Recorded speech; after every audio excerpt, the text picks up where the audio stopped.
Saners, welcome to Saints TV.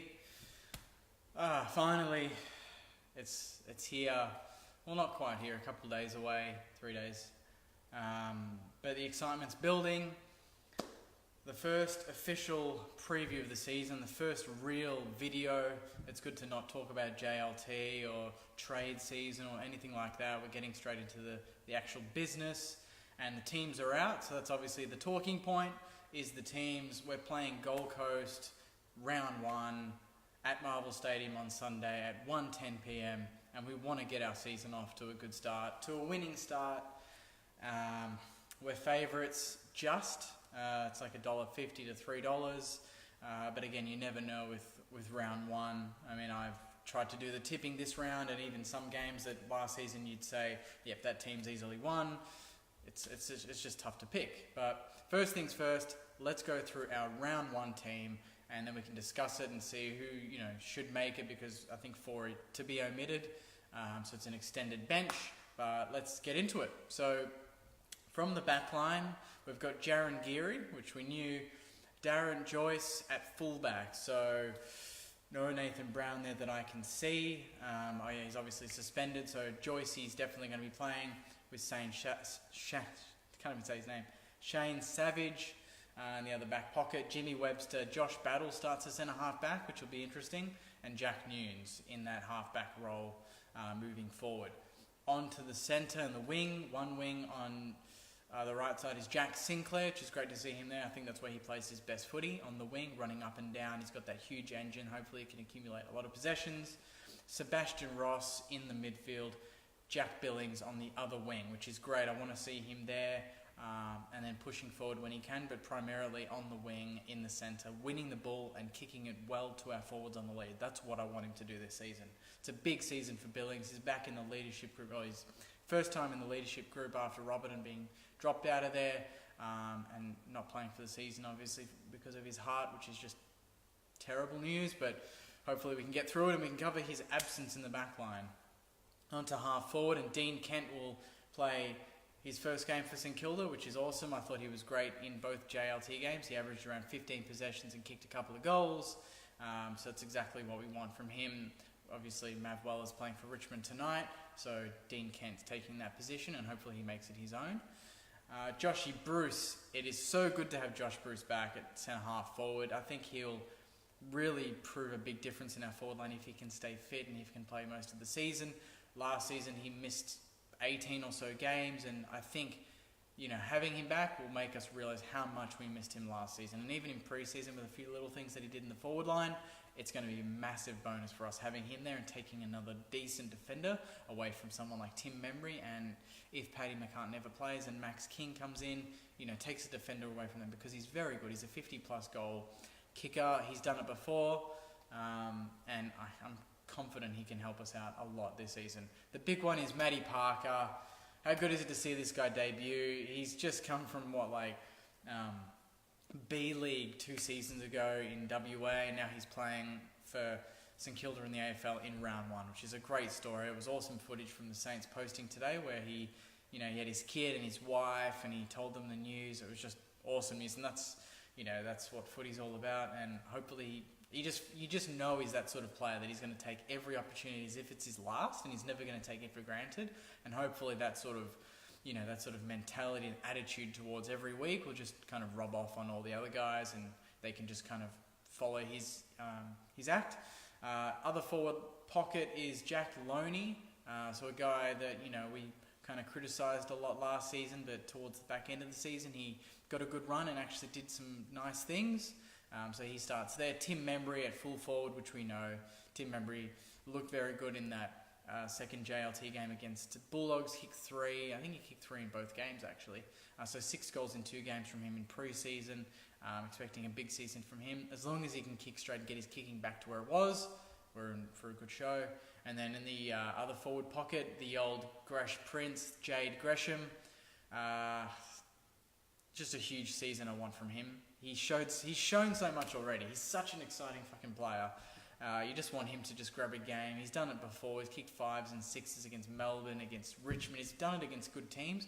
I really want him to come out and have a big one because his pre-season was pretty quiet, but I'm hoping that he's saving it all for when the stuff actually matters, come round one, and we see him, put on a show. Followers, Louis Pearce is the one in the ruck that kind of surprised me. I thought maybe, Rowan Marshall's listed on the interchange, but it'd be interesting to see if we do go with 2 rucks or if we don't, because I thought Rowan Marshall's second JLT game in particular was immense in the ruck when Louis Pearce didn't play. But prior to that, I thought Pearce was definitely the better pick of all of our ruckmen available, including Billy Longer, who's out this week with an injury. But Louis Pearce in the ruck. We've got Jack Steele as ruck rover, and then obviously Lukey Dunstan is the other rover there. So it's a big-bodied midfielders there, so looking forward to that. Interchange, Jack Stephen is listed there, so they've done a little sneaky, but I'm confident he's going to play. Hunter Clark, Rowan Marshall, Ben Long, Ed Phillips, Daniel McKenzie, Nick Hine, Callum Wilkie. So there's 4 there that are to be omitted. I'm tipping that probably, we've got Louis Pearce in the ruck there, so I'm thinking maybe Marshall's going to be stiff. I think Nick Hine, Callum Wilkie are going to be stiff. And then one of Ed Phillips, Daniel McKenzie. So we'll see how we go with that. But I think overall, it's a good looking team. I think I can't even talk. I'm that excited. It's an exciting looking team. A team that we should, get a good result from if they're all switched on. I think that forward line looks good. I think the back line could be tested with the height of Peter Wright. Lucosius playing in his first game as well for the Gold Coast, and Ben King's listed. So if Ben King plays, that's a lot of tools for the Gold Coast. But alternatively, if they don't mark it and we can get it out with our runners with Webster, Nunes, Battle, Shane Savage, Joycey, I think all those guys have a bit of leg speed and are quite good with the ball. We can get them on the rebound. So, it's easier to do these sort of previews when you've got the previous week to review and to say, well, based on last week, this week's going to be like this. But we don't have that. So it's a clean slate. It's literally, what do we think is going to happen, guys? I think we're going to win. I think we're going to come out, and I hope we make a statement in front of our home fans. It's not going to be a big crowd, but it's a Sunday 1:10. It's an early game, so hopefully we do get more people there. I'm excited by, what the new coaching staff's going to bring on board, because you see it in glimpses in the JLT, but, you really see it in round 1. It's such an important game. Favola I don't know if you guys watched the footy show, but he came out yesterday and said if we lose, then it's almost guaranteed that Richo should go. He would sack Richo straight away. I don't even want that to be an option. I don't even want to think about the situation where we could lose this game. But at the same time, if you're a Gold Coast fan, you're thinking, we're only playing the Saints in Melbourne. They weren't great last season. We're coming off a really bad season. We want to make a statement and show everyone that we're a serious team and we're not here to just fill the numbers and, potentially just disappear in 5 years' time like people are talking about, or merge them with Brisbane or something. So they're going to have that same argument. So it's going to be on. It's not going to be. I'm hoping it's going to be an easy game, but I just don't think it will be. I think the main thing to take from this is just to get through the game, get a good win. I want us to win by 5+ goals. I don't want to be there in the 20th minute mark of the fourth quarter thinking we could still lose this. I don't want to be at that point. I think this team we've picked is attacking. I think it's got a lot of goals in it if we kick straight. And it looks like a team that's, that based on JLT, again, could mean nothing come round 1, but, they've got confidence going into this game. 2 wins out of 2 against teams that we've struggled against recently. Gold Coast is one that we've had a decent record against. The last time we played them was round 13 last season, and that's when we were like 30 points down in the last quarter, and Gresh kicked that crazy goal from the boundary, and we won. Prior to that, we won by about 5 goals, and then actually the previous 3 there are Gold Coast. So, and I think one of them was in Melbourne before that. So it's not going to be an easy game, guys, but the main thing from this is to get through it, to really see how the new boys go, to see how some of the players that have played with us in previous seasons, like the Sinclairs, the Billings, Ross, Dunstan, Loney, see how these guys that we've critiqued, maybe sometimes a bit harshly, how they perform come a fresh season with a fresh approach.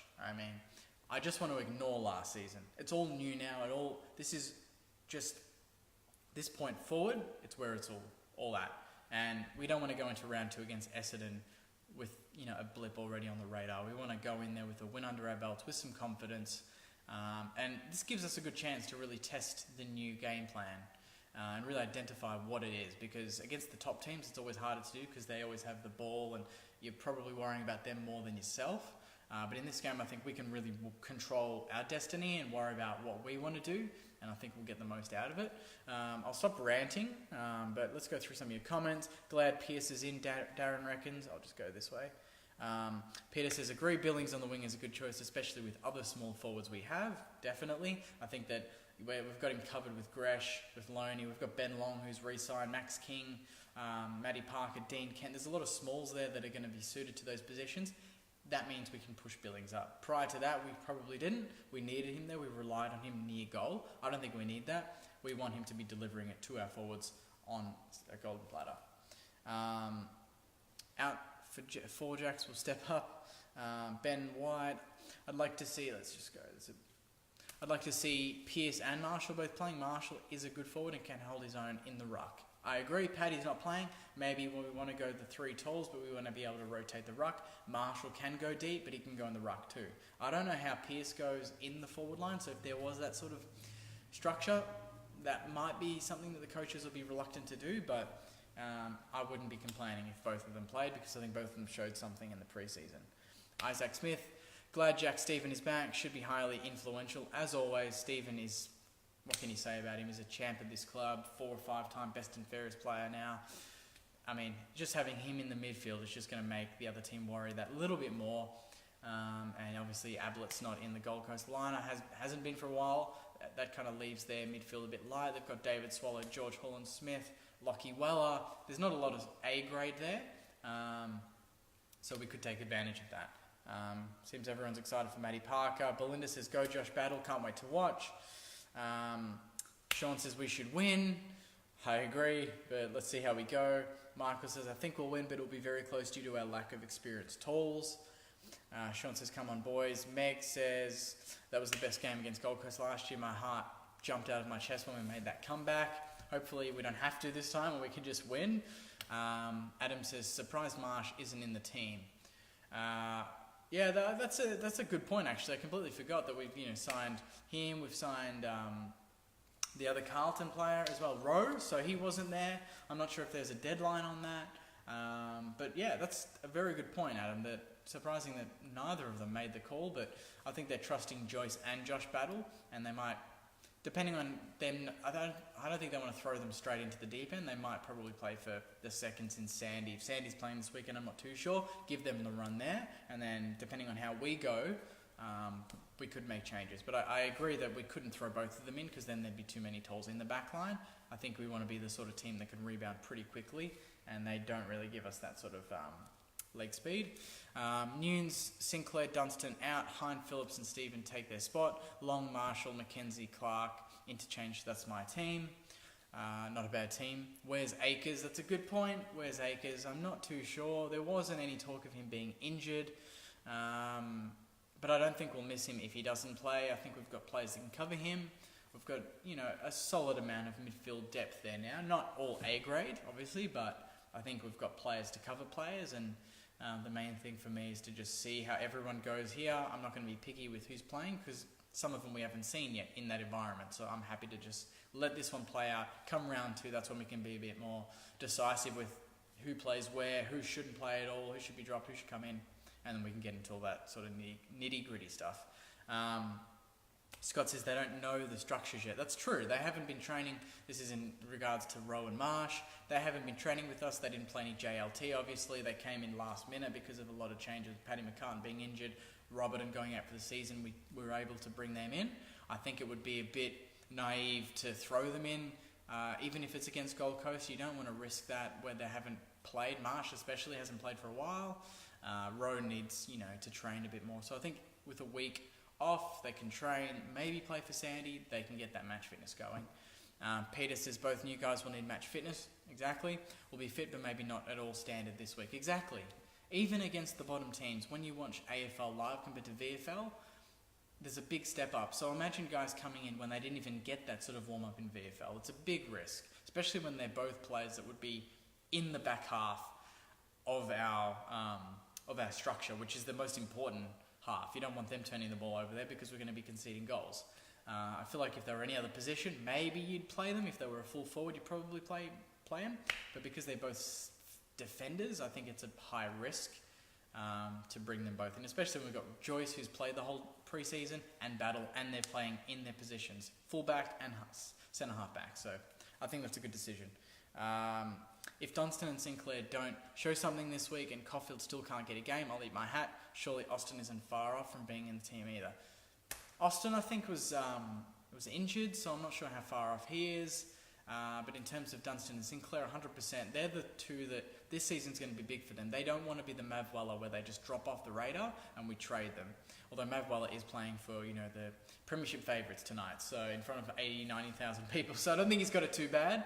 But you don't want to be that sort of player that just falls out of favour after being shown so much faith. Sinclair especially. Dunstan, trade rumours this season, but he stayed on board. I hope he really proves everyone wrong. And makes, especially when he's playing dead in the middle, he's playing in the guts. That's where the ball is all the time.